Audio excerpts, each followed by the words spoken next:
welcome to Canadian Politics is Boring.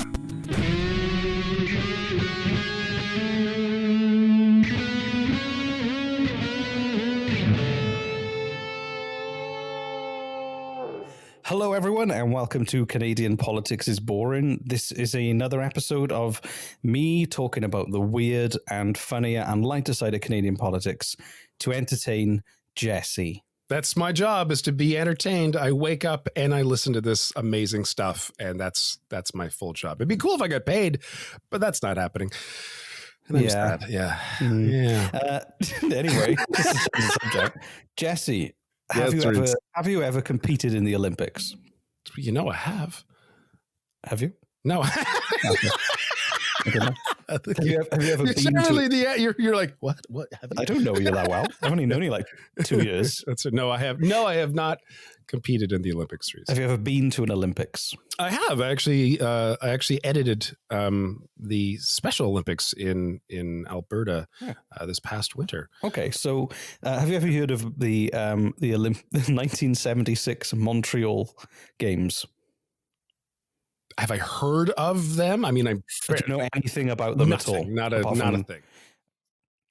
So this episode is called Montreal's Olympic Hangover.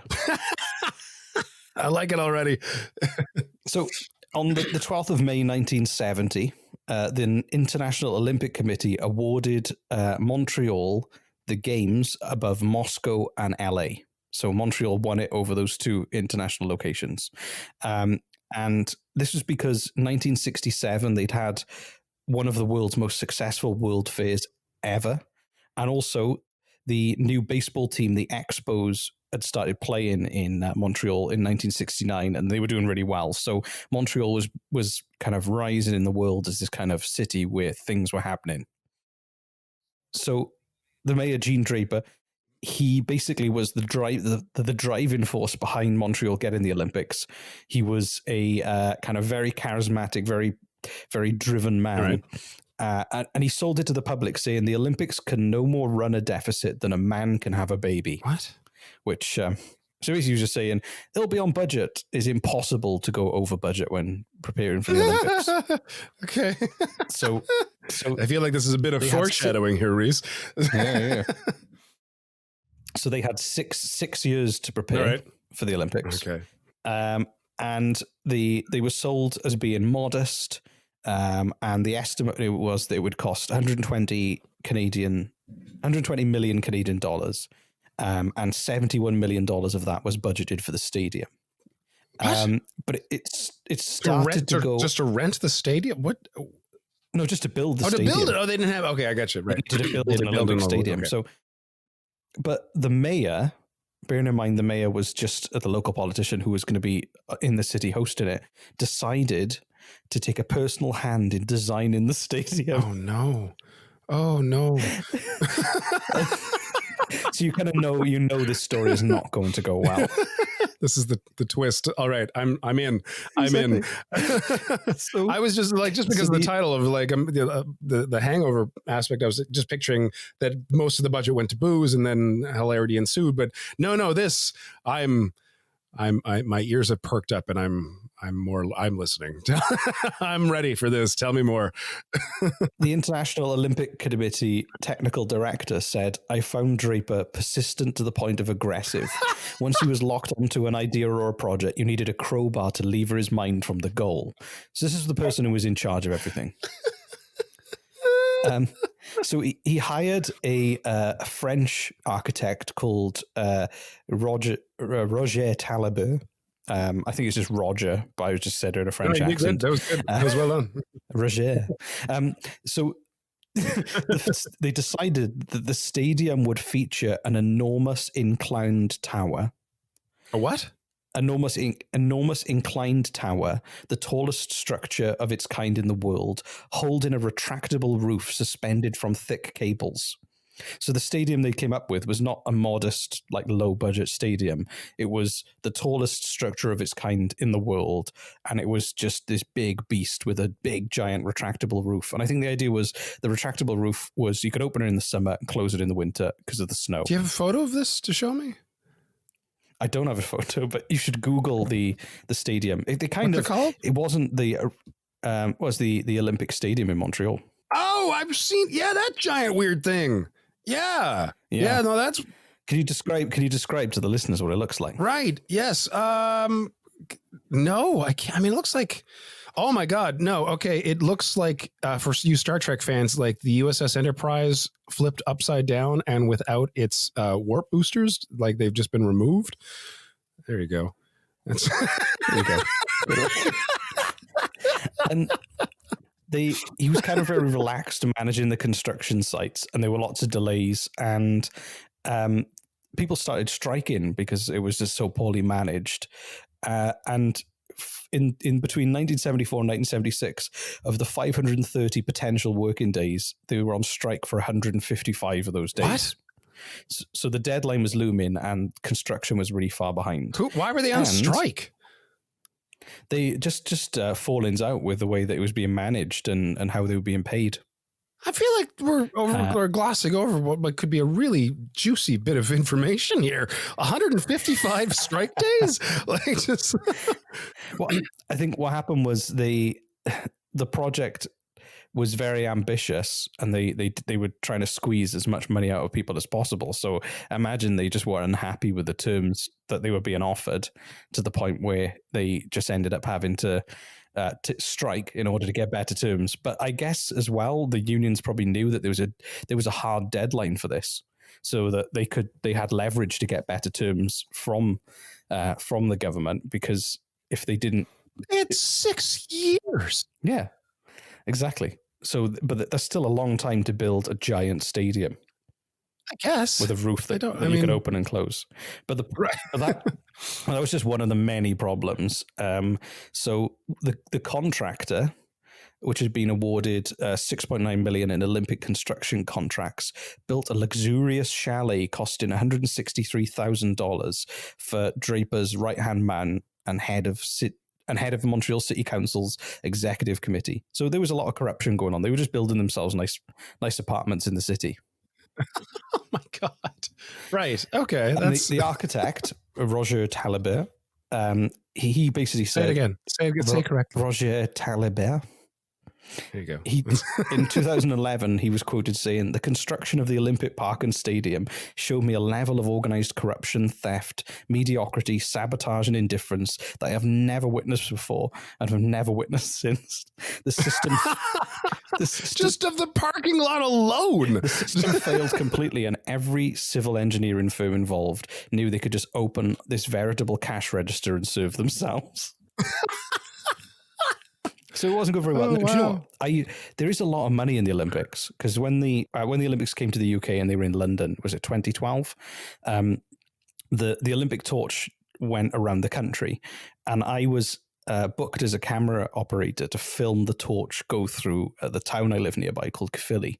And there's a castle right in the center of the town, and I was there to film the torch pass in front and go up through the drawbridge into the castle. The one thing that blew my mind was I was stood there with a camera. I got there really early in the morning, and I got this prime position, and then they were like, "Hey, the parade's coming."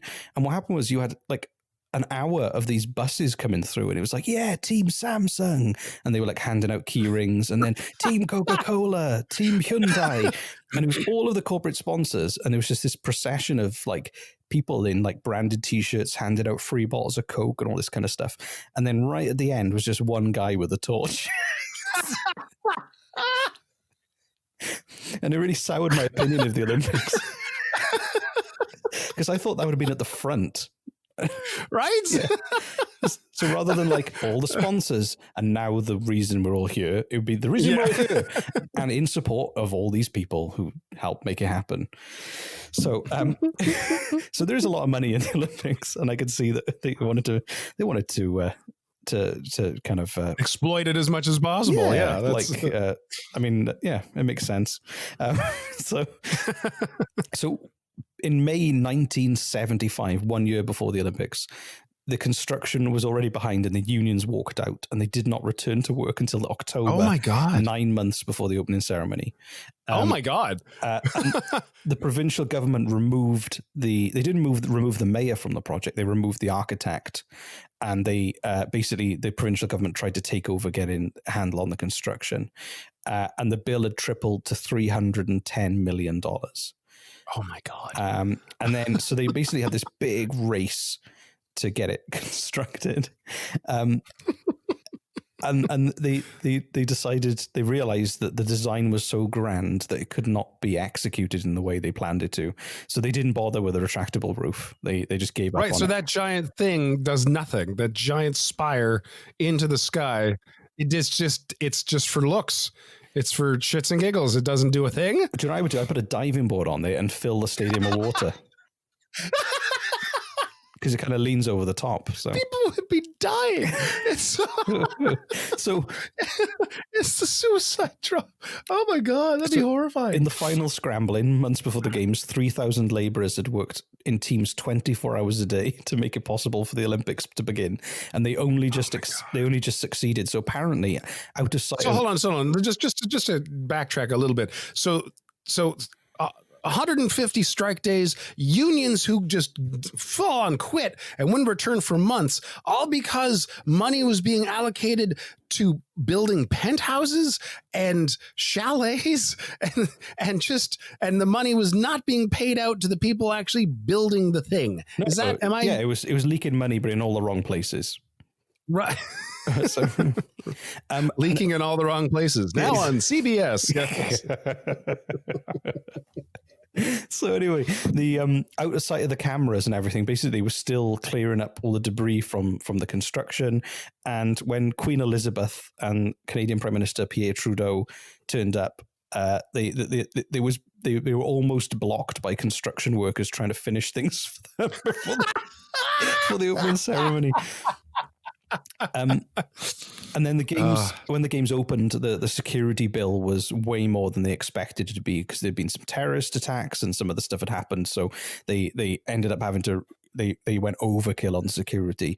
Right. And it was the first time, sadly for Canada, after all this effort, it was the first time a host nation failed to win a gold medal.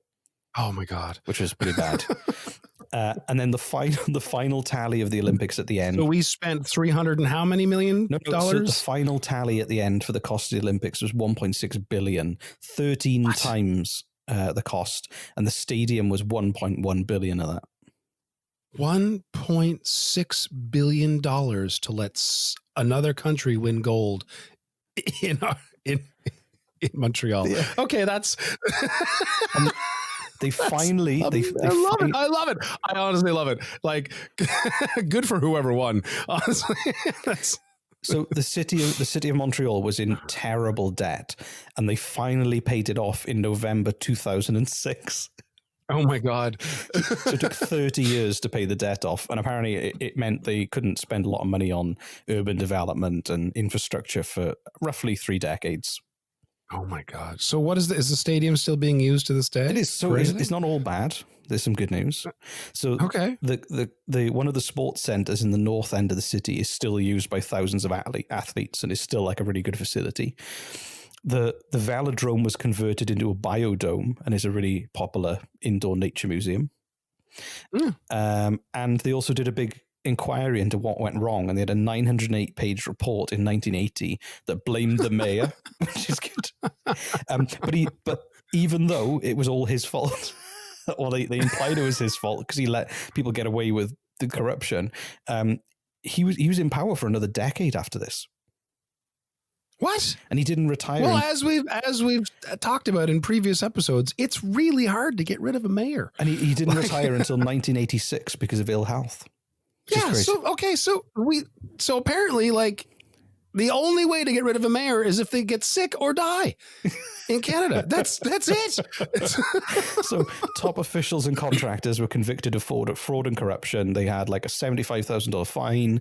Somebody else had $100,000 fine. Some even went. Oh, that's fine. They'll just take it out of their mattress for the millions that they stole. Yeah. And some of them had jail time, but they all served 1 day in jail, which to me sounds more like one of those, like a day, like a weird like tour almost. Yeah, it's like this is like come find out what it's like to live in jail for like for a day. Happy birthday, Dad! You get to see what it's like being in jail for the day. Wow! How much did it cost? Right, like I would do that. That just sounds neat. How much did it cost? You know, like $100,000, but we get to live in this sweet apartment in Montreal. Like I would do that. My friend's like, okay, well, for your birthday, you get to experience what jail's like for a day. I'm like, that sounds like a neat experience. Let's do it. It's only a day. Like that's not even the night, just the day. Just the day. You wouldn't, if you thought about it and planned, you wouldn't even have to use the toilet there or shower. You could just go, well, if I have a shower before I go and I go to the toilet, I won't have to go anywhere near that area. I could just play cards. And if you're planning on going to the gym and making some food, then you get to do that there anyway. What's so, the food you know. Well, I didn't. I filled up before I went. Right. And then a drive through on the way home at the end. So I don't know. One day in jail. You've been to prison. What's the food like? I haven't been to prison. No idea. Even the guy who was brought in by the Olympic Committee to stop the money bleeding out in dodgy ways was found guilty of a breach of trust and accepted gifts and was ordered to pay $31,000 back. Wow. So it was. So it's just this giant, huge corruption, like everywhere you looked. Yeah. Everywhere. So which you wouldn't expect. I never expected that for a Canadian city, but it just goes to show that like when there's a lot of money being pumped into a place, there's a lot of opportunists. Oh my God, so much. It's So anyway, did you enjoy the story of Montreal's Olympic hangover? Why is it called a hangover though? Well, because it lasted 30 years after the Olympics. Oh, so it's like a metaphorical hangover, not an actual, like a financial hangover. Yeah, financial hangover that lasted the lifetime of some humans. Right. Right. Yeah. Yeah. No, I've seen pictures of that stadium. I've always wondered what that weird giant spire going into the sky was for. It seems really out of place. Well, yeah. If you want to see that photo, go to our incomplete website where you probably won't see it because it may not be. So we may not be there. CanadianPoliticsIsBoring.com. 50-50 chance that that photo will be there for you to see. Well, thank you so much for listening, everyone. And I'm going to go away and not work on the website. Right. Me too, because I don't have access. You can find us on all the social medias. The one where you take pictures, the one where you just type text and words with 140 characters, even the one that is controlled by Lex Luthor. That's Facebook. All of them. We're on all of them. We don't do Facebook. We have a page, but we don't really post on it. We have a page. We don't use it. Exactly. We don't do anything. No. So, Anyway. Thanks so much for putting us in your ear holes. If you want to give back, leave us a review. Go to Apple Podcasts and just type in something fun. Funnier the better. We read them all and we laugh at the funny ones. Cool. Because if they're funny, we'll laugh. That's just what we do. I'm going to stop talking about it now. See you soon. Okay, bye. Bye.